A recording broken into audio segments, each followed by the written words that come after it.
Hi friends, welcome back to village வீட்டு விருந்து. இன்னைக்கு நம்ம village வீட்டு விருந்துல செட்டிநாடு ஸ்டைல்ல ஃப்ரெஷ்ஷா வறுத்தரைச்ச மசாலா ரெடி பண்ணி ஒரு எண்ணெய் கத்திரிக்காய் குழம்பு தான் செய்ய போறோம். வாங்க எப்படி பண்றதுன்னு பார்க்கலாம். ஃபர்ஸ்ட் ஒரு பாத்திரத்தை அடுப்புல வச்சு பாத்திரம் சூடு பண்ணிக்கிறேன். பாத்திரம் சூடாயிடுச்சு. அதுல 2 குழிக்கரண்டி அளவு நல்லெண்ணெய் சேர்த்துக்கிறேன். நல்லெண்ணெய் சேர்த்து செஞ்சீங்கன்னா தான் இந்த குழம்போட டேஸ்டும் ஃப்ளேவரும் ரொம்ப நல்லா இருக்கும். பாருங்க, நான் ஒரு 1/4 கிலோ அளவு பிஞ்சு கத்திரிக்காய் எடுத்து இந்த மாதிரி நடுவில் 4 வகுந்து எடுத்து வச்சுருக்கேன். முழுசாக இருக்கணும் கத்திரிக்காய். கத்திரிக்காயோட காம்பை மட்டும் கட் பண்ணி எடுத்து வச்சுக்கோங்க. இப்போ சூடான எண்ணெயில் நறுக்கி வச்சுருக்க இந்த கத்திரிக்காயை சேர்த்துக்கலாம்.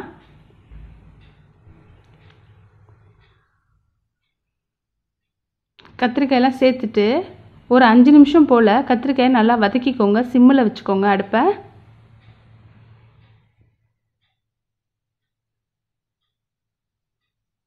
கத்திரிக்காயோட தோல் லைட்டாக சுருங்கி வரணும், அந்தளவுக்கு வதக்கினா போதும். இந்த ஸ்டேஜில் கொஞ்சமாக உப்பு சேர்த்துக்கிறேன். உப்பு சேர்த்துட்டு ஒரு தடவை வதக்கிக்கலாம் 1 நிமிஷம் அளவு. ஏன்னா அப்போ தான் இந்த கத்திரிக்காயில் உப்பு நல்லா இறங்கும், இல்லைன்னா உப்பு பிடிக்காத மாதிரி இருக்கும். இப்போது வதங்கின கத்திரிக்காயை வேற ஒரு பாத்திரத்தில் மாற்றி எடுத்து வச்சுக்கிறேன்.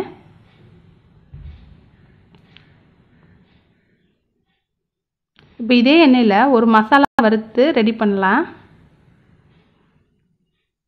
ஒரு 7-8 சின்ன வெங்காயத்தை நான் இதோட சேர்த்துக்கிறேன். 10 பல் பூண்டு அதையும் சேர்த்துக்கிறேன். கொஞ்சமாக வெந்தயம் சேர்த்துருக்கேன். 1/4 டீஸ்பூனுக்கும் குறைவாக சோம்பு சேர்த்துக்கிறேன். 1/4 டீஸ்பூன் அளவு சீரகமும் சேர்த்துக்கிறேன். ஒரு 1/2 டீஸ்பூன் அளவு மிளகு சேர்த்துக்கிறேன். சேர்த்துட்டு நல்லா வதக்கிக்கோங்க. நல்லா வதங்கிருச்சு. இப்போது நறுக்கி வச்சிருக்கிற 1 கப் அளவு தேங்காயை இதோட சேர்த்துக்கிறேன். 2 தக்காளியை நீல வாக்கில் நறுக்கி வச்சுருக்கேன், அதையும் இதோடு சேர்த்துக்கிறேன். சேர்த்துட்டு ஒரு 3 நிமிஷம் போல் நல்லா வதக்கிக்கோங்க. பாருங்கள், இந்தளவுக்கு வதங்கிருச்சு. அடுப்பை ஆஃப் பண்ணி ஒரு மிக்ஸி ஜாரில் மாற்றிக்கிறேன். இதை ஒரு பேஸ்ட்டாக ரெடி பண்ணிக்கலாம். இப்போ அதே பாத்திரத்தில் 2 குழிக்கரண்டி அளவு நல்லெண்ணெய் ஊற்றிக்கிறேன். நீங்கள் நல்லெண்ணெய் சேர்த்து செய்யும்போது உடம்புக்கு அவ்வளோ ஹெல்த்தி. 1 ஸ்பூன் அளவு கடுகு உளுந்து சேர்த்துக்கிறேன். கடுகு உளுந்து நல்லா பொரியட்டும். கொஞ்சமாக வெந்தயம் சேர்த்துக்கிறேன். கொஞ்சமாக சோம்பு சேர்த்துக்கிறேன். வெந்தயமும் சோம்பும் இந்த புளிக்குழம்புக்கு ஒரு நல்ல ஃப்ளேவர் கொடுக்கும். ஒரு கைப்பிடி அளவு நறுக்குன சின்ன வெங்காயத்தை சேர்த்துக்கிறேன். கொஞ்சமாக கருவேப்பிலை சேர்த்துக்கிறேன்.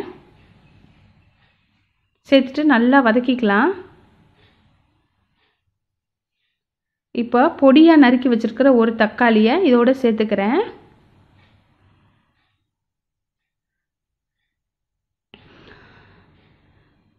இப்போது வெங்காயம் தக்காளி வதங்கிறதுக்காக நான் கொஞ்சமாக உப்பு சேர்த்துக்கிறேன். உப்பு சேர்த்து வதக்கும் போது சீக்கிரமாக வதங்கிடும். நல்லா வதங்கிருச்சு.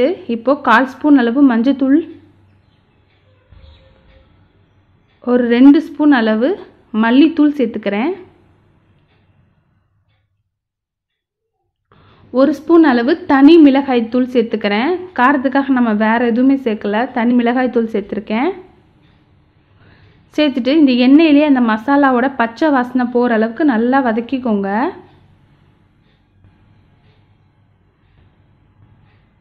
நல்லா வதங்கிருச்சு. இப்போது ஒரு எலுமிச்சம்பழ அளவு புளியை ஊற வச்சு கரைச்சி வச்சுருக்கேன், அதையும் இதோடு சேர்த்துக்கிறேன். சேர்த்துட்டு நல்லா கலந்துட்டு கொதிக்க ஆரம்பிக்கட்டும்.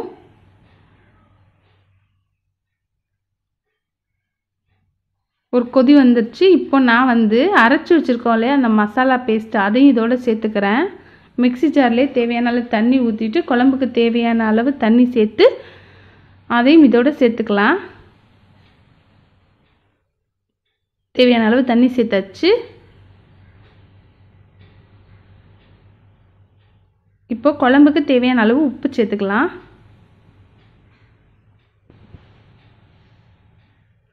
சேர்த்துட்டு நல்லா கொதிக்க ஆரம்பிக்கட்டும். பாருங்கள், குழம்பு நல்லா கொதிக்க ஆரம்பிச்சிருச்சு. இப்போ மூடி போட்டு ஒரு 10 நிமிஷம் போல் கொதிக்க விட்டுடலாம்.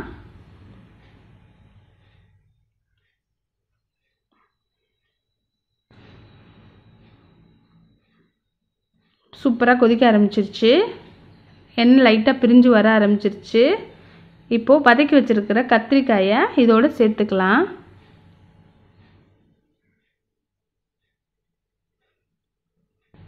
ஒன்றா போட்டு சேர்த்துக்கோங்க.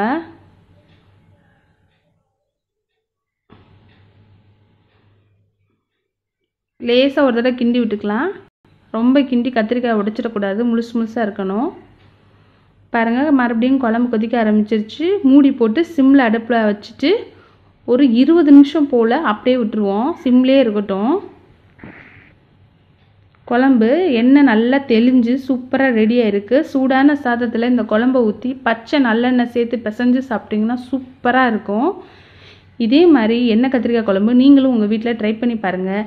எப்படி இருக்குன்னு கமெண்ட்டில் சொல்லுங்கள். பிடிச்சிருந்தால் லைக் பண்ணுங்கள், ஷேர் பண்ணுங்கள். மறக்காமல் நம்ம சேனலை சப்ஸ்கிரைப் பண்ணி வச்சுக்கோங்க.